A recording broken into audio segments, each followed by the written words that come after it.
Ini merembet soal kekayaan harta pejabat ya, bahkan merembet ke menterinya. Jadi kekayaan Anda juga dipertanyakan. Fair, menurut saya itu adalah fair. Iya, kalau saya tanya sekarang mewakili orang yang ingin tahu, berapa kekayaan Anda hari ini? Saya nggak tahu jumlahnya persis ya, dalam artian begini, kalau nggak tahu dikiranya saya karena membunyikan. Pertama, untuk kekayaan saya yang berhubungan dengan properti, gitu ya. Saya akan bisa menjelaskan cukup detail beberapa properti yang dimiliki suami saya. Suami saya dalam hal ini dia mendapatkan warisan dari orang tuanya tanah di Tangerang dan itu dibagi dengan seluruh saudara-saudaranya. Saya dalam hal ini dengan suami saya sesudah saya menikah tahun 88, saya sebagai dosen, sebagai peneliti di LPEM, kita mulai membeli tanah di Pesona Depok. Kita cicil pakai banknya sekarang udah nggak ada, Bank Bali, 30 tahun selesai. Saya kemudian pergi ke Atlanta menjadi konsultan USAID. Dalam hal itu kemudian saya diminta menjadi Executive Director di IMF. Gaji dari Executive Director IMF sekitar 250.000 US dollar per tahun. Dan itu kemudian 2 tahun saya menyelesaikan, lebih sedikit dipanggil pulang Pak SBY menjadi Menteri Keuangan.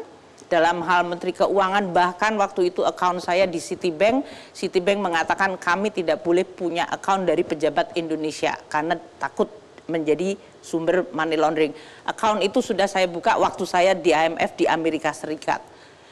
Gaji di sana dibandingkan dengan biaya hidup saya, jelas saya punya saving yang cukup. Saya pulang ke sini, bahkan selama di sana, saya selalu patuh membayar pajak. Saya tanya sama Direktorat Jenderal Pajak timnya, apakah saya liable, apakah saya harus membayar pajak, bayar pajaknya gimana? Karena sebagai pegawai IMF, World Bank, pegawai internasional, itu kita memang di-exempt dari pajak Indonesia. Itu ada aturannya, jadi bukan selera saya pribadi. Jadi saya selalu konsultasi patuh SPT saya selalu disampaikan, walaupun kalau saya waktu itu kerja di luar negeri, saya tidak seharusnya lebih dari 6 bulan, saya tidak seharusnya menyampaikan SPT. Tapi kalau Anda lihat SPT saya selalu setiap tahun ada. Berapa banyak kemudian dari dana itu dengan tabungan saya membeli apartemen untuk anak saya yang sedang kuliah. Saya tinggal di Jakarta, dia masih harus kuliah sehingga tidak terlalu jauh dari rumah saya yang di Bintaro. Kalau yang rumah Bintaro, wartawan banyak yang tahu karena mereka waktu itu sering main ke sana waktu saya masih menjadi pengamat. Saya sering mengundang wartawan pergi ke sana. Soal rumah mewah di Maryland. Rumah mewah di Maryland ya, itu panjang. Makanya kalau mau ngomongin tentang sejarah hidup saya juga bisa saja sih, Mas Andi. Kekayaannya aja langsung. Iya, jumlah kekayaan kan yang Anda sorot rumah berarti. Makanya saya ngomongin tentang rumah-rumah yang saya dapatkan ini. Kalau perhatiannya adalah yang di Maryland, orang selalu berpikir Amerika, itu Maryland kaya. Isu. Saya menjadi 17 miliar kata orang-orang. Saya menjadi Managing Director IMF tahun 2010.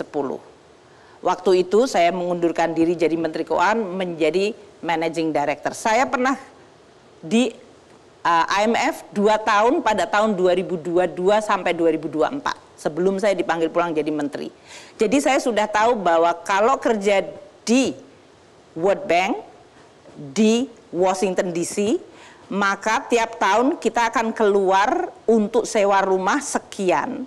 Dan saya lihat kontrak saya sebagai Managing Director cukup panjang, maka saya dan suami memutuskan kita tidak sewa rumah, kita beli rumah. Mas Andi, kalau di Amerika Serikat, kita mau beli rumah dan membeli mobil, itu tidak serumit mungkin yang dibayangkan oleh teman-teman di Indonesia. Satu, dengan employment statement dari saya, jadi saya sebagai Managing Director IMF, World Bank waktu itu, Bank Dunia mengeluarkan statement, Sri Mulyani sebagai Managing Director, salary-nya setiap tahun adalah sekian. Itu ditandatangani saja oleh kepala HRD-nya di Bank Dunia. Dengan itu Pak, saya langsung hari kedua saya bisa beli mobil. Saya nggak nyewa mobil, saya beli mobil, langsung hari itu juga saya kendarai mobil itu. Dengan itu dalam seminggu saya langsung dengan banknya adalah Bank Fund BFSD, Fund Deposit Corporation. Itu adalah bank yang dipakai oleh seluruh jajaran IMF World Bank. Saya langsung melihat daftar rumah yang memang, karena saya pernah tinggal di Washington, saya tahu daerah yang saya inginkan untuk sekolah anak-anak saya. Kita memutuskan ini ada rumah yang sedang dijual, kemudian kita lihat cicilan tiap tahunnya, tiap bulannya, salary saya di managing director itu masuk. Mas Andi, besoknya saya langsung ke lawyer, tanda tangan, maka rumah itu menjadi rumah saya dengan cicilan saya bayar dari gajinya. Berapa nilai rumah itu? Waktu kita beli pertama 1,1 juta US dollar. Kalau sekarang harganya? Ya nggak tahu harga sekarang dengan interest rate naik dan gonjang-ganjing Kalau ekonomi dibilang di sana. 17 miliar menurut Anda berlebihan atau kurang? Enggak, ya kalau 1,1 pasti dia nggak akan turun lah harganya. Mungkin kalaupun turun ya sekitar 1,3 atau 1. Kalau dikonversikan dengan sekarang kurs 15.000 ya seperti itu. Baik, ya kan? Anda tadi jelaskan panjang lebar untuk menunjukkan bahwa Anda punya kemampuan membeli itu karena tadi. Kita cicil, makanya di LHKPN, Mas Andi juga lihat, saya masih punya utang. 9,9 miliar. Ya itu adalah sisa cicilan yang harus tetap saya cicil. Iya kan? Jadi artinya boleh disampaikan, walaupun saya tahu mungkin keinginannya Mas Andi mewakili keinginan masyarakat. Anda semuanya mau lihat seluruh rangkap jabatan, tadi mau sekalian sebelum dijawab. Tunggu, masih ada kekayaan Anda yang masih saya selidiki. Moge, motor gede. Betul. Ini sensitif karena Anda sudah melarang orang dan melanggar hak asasi orang menikmati hobinya. Sekarang Anda gantian dengar saya dulu ya. Saya pada masa kecil, ini perumpamaan. Punya mimpi ingin sekali punya satu hari kelak motor gede. Saya kemudian bekerja di Kementerian Keuangan. Saya menabung dari sebagian gaji saya selama 20 tahun. Betul. Dan akhirnya saya membeli sebuah motor impian saya sejak kecil. Begitu saya mau naik, Anda, pimpinan saya, melarang saya naik. Betapa kejamnya Anda. Sekarang disebutnya kejam, tadi disebutnya lemah kalau saya nggak melakukan apa-apa. Jadi saya paham kan ya dalam hal ini ya. Pertama saya tidak melarang Anda untuk naikin mobil itu, motor itu, silahkan aja naik motor itu. Anda bubarkan klub saya. Ya dibubarkan, apakah Anda tidak merasa hari ini masyarakat, jangankan moge, kita semuanya yang biasa-biasa saja. Anak-anak pajak sekarang kalau dia pergi dengan emblem DJP, emangnya dia merasa confidence, dia tutup itu DJP-nya. Apa urusan dengan moge? Apa urusannya dengan moge? Itu kan judgement publik. Perasaan masyarakat yang sedang sangat meningkat. Anda mewakili perasaan masyarakat, Anda tidak memikirkan perasaan saya. Oh, saya merasakan perasaan Anda yang saya dudukkan begini kalau Anda sebagai jajaran pajak atau siapa Kemenku. Menurut Anda, kalau Anda betul-betul komit terhadap institusi pajak atau Kementerian Keuangan, mana yang lebih besar mudaratnya, resikonya?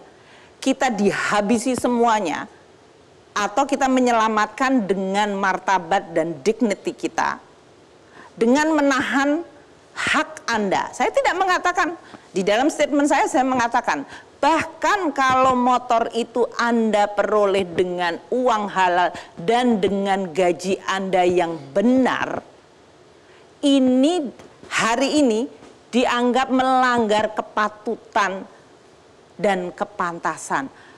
Mas Andi kan mengatakan tadi kejam, itu kan kata sifat. Patut, tak, apa yang disebut kepatutan, kepantasan, itu subjektivitas.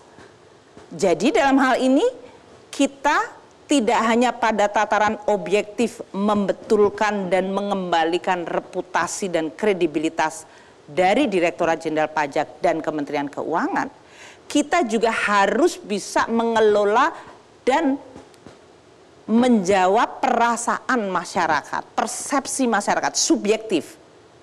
Namun itu kalau kita mengatakan subjektivitas nggak perlu perhatikan salah total. Jadi dalam hal ini pilihan, Mas. Kalau kita lihat prioritasnya, prioritas hari ini adalah mengembalikan kredibilitas dari Kementerian Keuangan. Saya juga mendapatkan feedback, Bu, jangan disuruh untuk tidak bermewah-mewahan di medsos. Yang ditanya adalah sumber dananya. Ya kita lakukan. Makanya tadi saya katakan, Irjen terus melakukan bagaimana setiap profil pegawai Kementerian Keuangan. Hartanya memenuhi nggak? Apakah disebut pantas sehingga kemudian memunculkan alarm kecurigaan? Dan kalau itu alarm bunyi, stepnya harus seperti apa? Jadi karena hari ini semuanya umpel-umpelan, semuanya ingin memuntahkan perasaan, saya dan seluruh jajaran Kementerian Keuangan, Wakil Menteri, Irjen, pemimpin, dan bahkan sampai seluruh staf saya, ayo kita bekerja sama untuk mengembalikan kepercayaan ini. Dan ini frontnya banyak banget. Dan saya juga tidak underestimate bahwa ini adalah sesuatu yang krisis bisa terus disulut.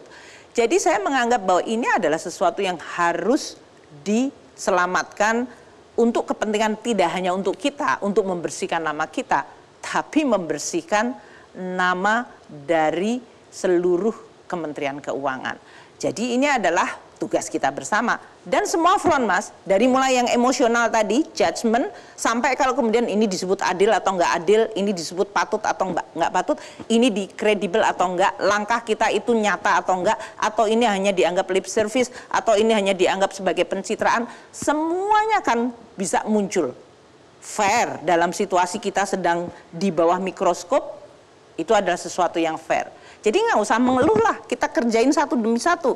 Kalau ini sekarang moge yang dijadikan masalah, saya bilang, kamu bisa hidup nggak tanpa moge? Bisa, Bu, ya walaupun itu impian saya dari kecil. Tapi menurut kami antara moge dengan menyelamatkan citra DJP lebih penting mana? Lebih penting DJP pastinya. Makanya ya udah, moge itu hilang, itu adalah necessary victim. Kita nggak merasa bahwa ini itu adalah sesuatu. Ini moge ya, identik dengan kemewahan. Apalagi kalau kita lihat kan banyak orang jengkel kalau kelompok-kelompok touring moge ya, karena seakan-akan mereka raja jalanan. Memang ada citra negatif, tapi di satu sisi kan banyak orang yang marah juga pada Anda. Itu olahraga, itu hobi, kenapa dilarang? Oke, kita nggak persoalkan itu lagi. Tapi saya boleh jawab dong. Jadi Anda nggak boleh marah pada saya? Enggak, aku nggak marah. Oke. Tapi suara saya tinggi ya, kayak Tinggi. tadi ya. Iya. Iya.